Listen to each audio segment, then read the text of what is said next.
Hello everyone, welcome to my presentation on the Hatch Act and Political Neutrality. My name is Octavio Ramirez Lopez. This for class MPA 540 at Cal Baptist University for Dr. David C. Powell.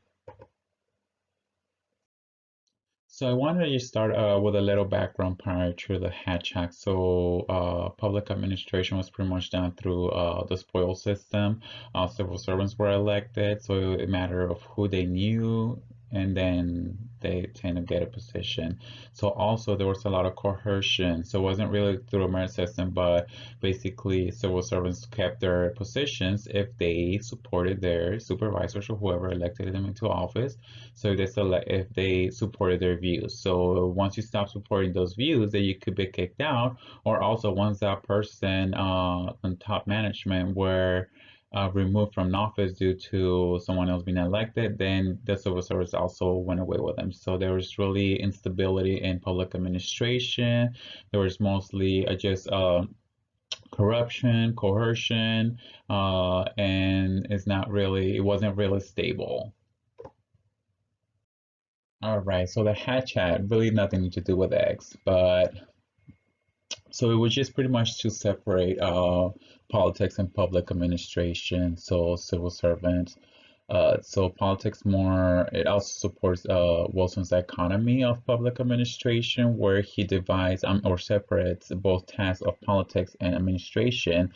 So politics more concerned with developing policy to either implement legislation or to appropriate funds for goods and services, whereas administration is concerned about how public administrators are going to either execute legislature or how they're going to deliver goods and services that were approved by those policymakers. So that also the Hatch Act and support of the Pendleton Act is to have more of an administration system that is more of a merit system, not really getting a job of because of who you know, but of what you're able to do, what can you bring to these organizations.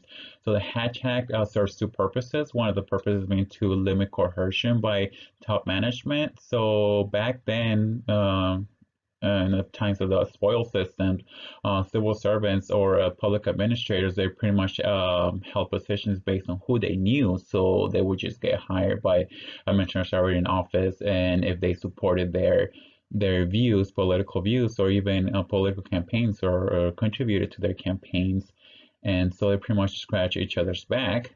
Whereas after the Pendleton Act or the merit system, now people or civil servants were elected through merit. So what can you bring to the organization? So that's one of the purposes of the Hatch Act, and the other purpose is to limit the employees' participation in political activity while at work. So there's two of them. So there's two types of employees. There's less restricted employees who are um, basically they are just limited. They're limited. I'm sorry. They may not seek public office in partisan elections. They also may not use their official title or authority when engaged in political activity. They may also not solicit or receive contributions for partisan political candidates or groups, and they may not engage in political activity while on duty. So that's how they're less restricted. So it's mostly for most federal employees. Um, However, they can take active part in partisan political management and partisan political campaigns, but just not while on duty. Now, there's the further restricted employees, which are composed of Public Health Service Commission Corps officers, administrative law judges, and also career senior executive services employees. So they are more restricted. They cannot engage in partisan political activity even during off hours or off duty or while away from work. So these employees are just basically largely limited to pretty much exercising their basic civil rights, which is our voting, making political contributions, or expressing individual opinion. So those are the purposes of the Hatch Act, and also the least and further restricted employees that are affected by the Hatch Act. All right, so the Hatch Act. I completely support neutrality in public administration. I don't want to be one of those employees who may, I don't know, have the pressure from their boss to to deliver certain services or not deliver certain services, or to treat certain people, or to just work or perform based on how they want you to perform. I don't want to have that threat behind me of losing my job if I don't support their political views. And also, if I don't support their political campaigning, I'm completely okay with being political after work. Also, job security, it just, to me, just I don't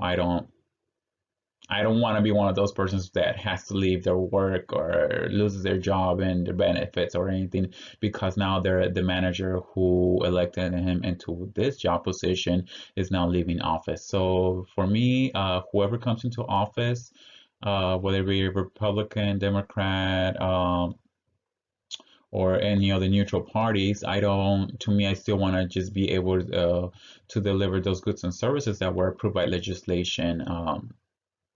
So again, the reasons is for job security, also to be able to be neutral in the workplace and to not be coerced by top management who wants me to support their political ideals. So I definitely support the Hatch Act.